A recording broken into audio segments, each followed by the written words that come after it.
The Food Department of Tripura has initiated a new program to distribute durable PVC ration cards to consumers across the state. The distribution process officially began in Agartala with a special event held on Saturday at the Government Fair Price shop in Ward number 33 of the Agartala Municipal Corporation.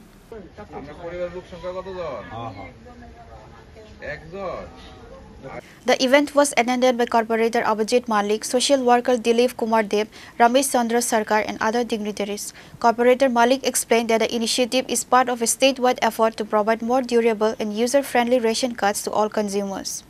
সারা রাজ্যব্যাপী ration শপগুলোতে যারা consumer আছে তাদেরকে PVC ration card দেওয়ার ব্যবস্থা করা হয়েছে। এই উপলক্ষে আজকে আমাদের এনবিআরসি সংলগ্ন যে কোঅপারেটিভ রেশন শপ আছে সেখানেও আমরা পিভিসি কার্ড আমরা বিতরণ করছি।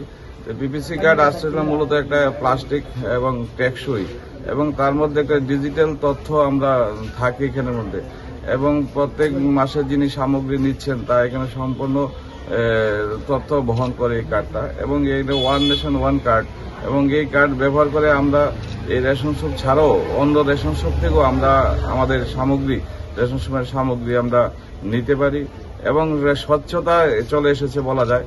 আগে রেশন শপের মাধ্যমে দেখতাম অনেক সময় যারা কনজিউমার ছিল তাদের সামগ্রী তারা সময় মতো পেত না, আর রেশন শপে যদি যাওয়া হতো তখন বলা হতো যে না শেষ হয়ে গেছে বা নেই, কিন্তু এখন আর সেই কথা বলার সুযোগ নেই কারণ এখন ডিজিটাল তথ্য এই রেশন কার্ডের মাধ্যমে বহন করে, সুতরাং এখানে কনজিউমার তাদেরকে ঠকানোর কোনো চান্স নেই এবং সেটা মাননীয় মোদীজিকে আমি ধন্যবাদ দিচ্ছি। মাননীয় মোদীজি ওয়ান কার্ড ওয়ান নেশন করে দেওয়ার জন্য এবং আমাদের মুখ্যমন্ত্রী সাহেব উনি ডক্টর মানিক সাহা মহাশয় উনিও খুব ত্বরান্বিত খুব তাড়াতাড়ি এই কাজটা করেছেন যেন প্রত্যেকের কাছে এই পিভিসি কার্ড পৌঁছে দেওয়া যায় এবং ওনাকেও আমি ধন্যবাদ করছি।